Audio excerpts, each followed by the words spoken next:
आज हम पार्ट 3 धातु अधातु के आगे के बिंदुओं के बारे में पढ़ेंगे। इससे पहले हमने धातु और अधातुओं के भौतिक गुणधर्म के बारे में और उनके कुछ महत्वपूर्ण बिंदुओं के बारे में पढ़ा था।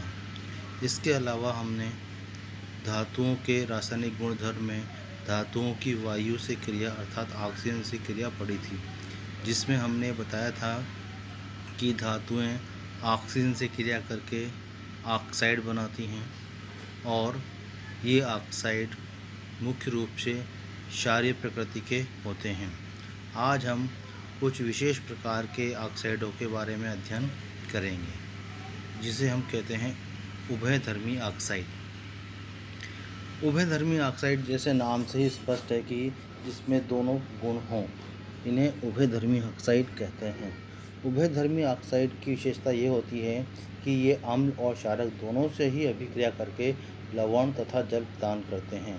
अर्थात हम ये कह सकते हैं कि ऐसे धातु ऑक्साइड जो अम्ल तथा क्षारक दोनों से अभिक्रिया करके लवण तथा जल प्रदान करते हैं, उभयधर्मी ऑक्साइड कहलाते हैं। सामान्यतः एल्यूमिनियम धातु, जिंक धातु इस प्रकार के ऑक्साइड बनाते हैं। इस अभिक्रिया में या हम ये कह सकते हैं कि उभयधर्मी ऑक्साइड को निम्न अभिक्रिया द्वारा हम दर्शा सकते हैं। जैसे कि हमने एल्यूमिनियम का एक ऑक्साइड लिया है Al2O3, जो HCl हाइड्रोक्लोरिक अम्ल जिसे हम कहते हैं, उससे जब अभिक्रिया करता है तो एल्यूमिनियम ट्राइक्लोराइड अर्थात एल्यूमिनियम क्लोराइड बनाता है, जो एक प्रकार का लवण है तथा जल बनाता है। इसके अलावा जब एल्यूमिनियम ऑक्साइड की क्रिया किसी क्षारक अर्थात सोडियम हाइड्रोक्साइड NaOH से कराते हैं तो हमें सोडियम एल्यूमिनेट नामक लवण प्राप्त होता है तथा जल प्राप्त होता है। दोनों ही अभिक्रियाओं में लवण और जल प्राप्त होते हैं। अतः एल्यूमिनियम ऑक्साइड एक प्रकार का उभयधर्मी ऑक्साइड कहलाता है।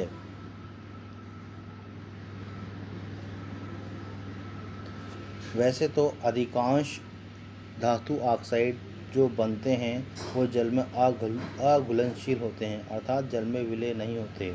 लेकिन कुछ धातु ऑक्साइड ऐसे होते हैं जो जल में घुलकर क्षार प्रदान करते हैं, जैसे कि सोडियम ऑक्साइड और पोटेशियम ऑक्साइड को जब जल में मिलाया जाता है तो ये जल में घुलकर क्षार प्रदान कर देते हैं, जिसकी अभिक्रिया हमने नीचे दी हुई है। सोडियम ऑक्साइड जब जल के साथ अभिक्रिया करता है तो सोडियम हाइड्रोक्साइड बनाता है और पोटेशियम ऑक्साइड जब जल के साथ अभिक्रिया करता है तो पोटेशियम हाइड्रोक्साइड बनाता है। ये दोनों क्षार कहलाते हैं।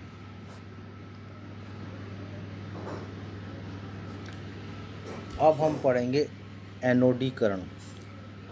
एनोडीकरण का तात्पर्य है कि इस अभिक्रिया में हम एल्यूमिनियम के ऊपर एक मोटी परत चढ़ाते हैं। वास्तव में एनोडीकरण क्या है? ये एक विद्युत अपघटन की अभिक्रिया है जिस पर एनोड पर किसी पदार्थ को जमा किया जाता है। यहाँ पर एनोडीकरण में हम एल्यूमिनियम का एनोडीकरण पढ़ेंगे। इस अभिक्रिया में या इस क्रिया में एल्यूमिनियम पर एल्यूमिनियम ऑक्साइड की मोटी परत चढ़ाई जाती है। अतः हम यह कह सकते हैं कि एल्यूमिनियम पर एल्यूमिनियम ऑक्साइड की मोटी परत चढ़ाने की प्रक्रिया को एनोडीकरण कहते हैं, क्योंकि एल्यूमिनियम धातु जब वायु के संपर्क में आता है तो उसके ऊपर एल्यूमिनियम ऑक्साइड की पतली परत चढ़ने लगती है, जिससे एल्यूमिनियम का संक्षारण होता है, अर्थात एल्यूमिनियम धीरे धीरे नष्ट होने लगता है। इसको बचाने के लिए ही एल्यूमिनियम पर मोटी परत चढ़ाई जाती है ताकि एल्यूमिनियम को सुरक्षित रखा जा सके।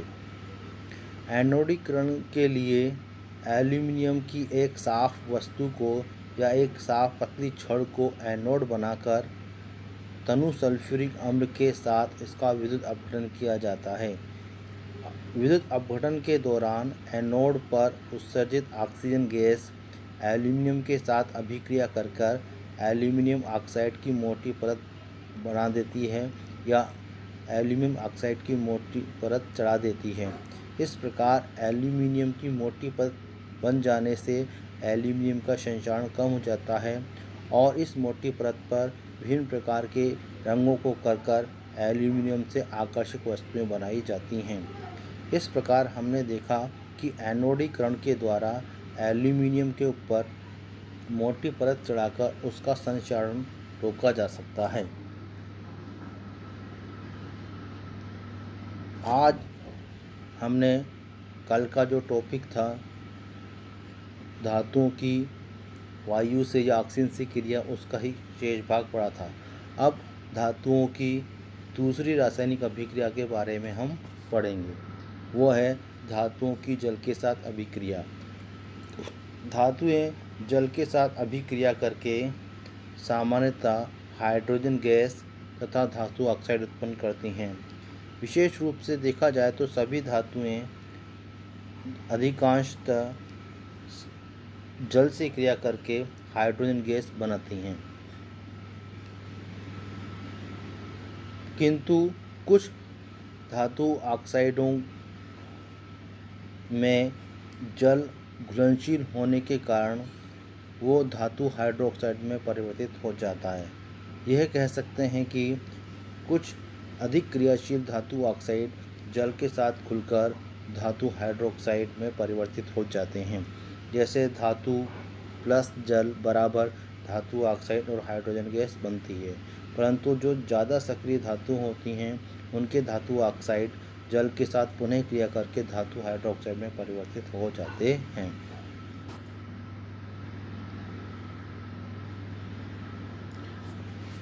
सामान्यतः धातु जल के साथ भी अलग अलग गति से या दर से क्रिया करती हैं।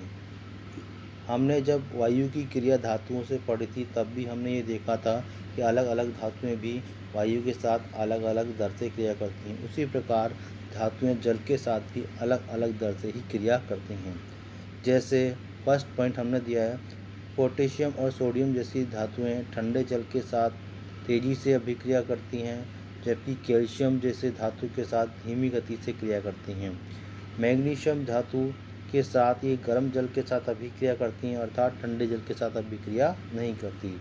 जब मैग्नीशियम धातु के साथ गर्म जल रखा जाएगा तभी वो अभिक्रिया करेगा।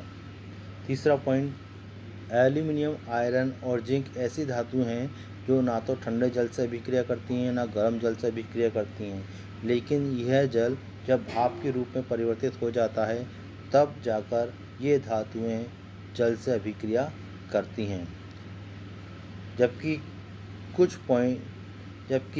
कुछ धातुएं ऐसी होती हैं जो जल के साथ बिल्कुल अभिक्रिया नहीं करती। चौथे पॉइंट में हमने उन्हीं कुछ धातुओं के नाम लिखे हैं। पहला है लेड, कॉपर, सिल्वर, गोल्ड। ऐसी धातुएं हैं जो जल के साथ क्रिया नहीं करती हैं। अब इन चारों पॉइंटों के ही आधार पर हम आगे जल की धातुओं के साथ अभिक्रियाओं को समझने का प्रयास करेंगे। पोटेशियम और सोडियम, हमने अभी फर्स्ट पॉइंट में बताया था कि पोटेशियम और सोडियम जैसी धातुएं होती हैं वो ठंडे जल के साथ अभिक्रिया कर लेती हैं और ये अभिक्रिया इतनी तेज़ होती है कि इसमें अत्यधिक ऊष्मा निकलती है, अर्थात इसे ऊष्माक्षेपीय अभिक्रिया भी हम कह सकते हैं। और इसके कारण यह अभिक्रिया में ऑक्साइड बनने के तुरंत ही बाद ये क्षार में परिवर्तित हो जाते हैं। इनके अलावा कैल्शियम धातु भी जल के साथ अभिक्रिया करता है, लेकिन यह अभिक्रिया धीमी गति से होती है। इस कारण उत्सर्जित होने वाली हाइड्रोजन प्रज्वलित नहीं हो पाती, क्योंकि उसके लिए पर्याप्त तापमान नहीं मिल पाता। इसलिए ये अभिक्रिया में बनने के बाद बुलबुले के रूप में कैल्शियम धातु के सतह पर चिपक जाते हैं। यानी इस अभिक्रिया में हाइड्रोजन गैस के बुलबुले कैल्शियम धातु के साथ चिपक जाते हैं और इस कारण कैल्शियम तैरना प्रारंभ कर देता है। इसी प्रकार मैग्नीशियम भी शीतल जल के साथ अभिक्रिया नहीं करता, परंतु जब गर्म जल के साथ अभिक्रिया कराई जाती है तो मैग्नीशियम हाइड्रोक्साइड में परिवर्तित होकर हाइड्रोजन गैस उत्पन्न कर देता है। हम ये कह सकते हैं कि सामान्यतः सभी धातुएं हाइड्रोजन गैस तो उत्पन्न करते ही हैं, इसके अलावा वो धातु ऑक्साइड या धातु हाइड्रोजन ऑक्साइड में परिवर्तित हो जाते हैं। क्योंकि हाइड्रोजन गैस भी बुलबुले के रूप में मैग्नीशियम धातु की सतह पर चिपक जाती है, अतः यह भी तैरना प्रारंभ कर देता है। जिस तरह से कैल्शियम भी हाइड्रोजन गैस के बुलबुले के साथ तैरना प्रारंभ कर देता है, उसी तरह से ही मैग्नीशियम भी हाइड्रोजन गैस के बुलबुलों के साथ तैरना प्रारंभ कर देता है। तीसरे पॉइंट की हम बात करें तो हमने बताया था कि एल्यूमिनियम, आयरन और जिंक ऐसी धातु हैं जो ना तो शीतल जल यानी ठंडे पानी से और ना ही गर्म जल से अभिक्रिया करती हैं, लेकिन जब इनको भाप के साथ गर्म किया जाता है तो ये धातु ऑक्साइड में परिवर्तित हो जाते हैं और साथ में हाइड्रोजन गैस उत्पन्न होती है। अर्थात ये धातु भाप से अभिक्रिया कर हाइड्रोजन गैस मुक्त करते हैं। चौथे पॉइंट की हम पुनः बात करें तो वही धातु हमने फिर लिखी हैं, लेड, कॉपर, सिल्वर तथा गोल्ड ऐसी धातु हैं जो जल के साथ बिल्कुल अभिक्रिया नहीं करती हैं।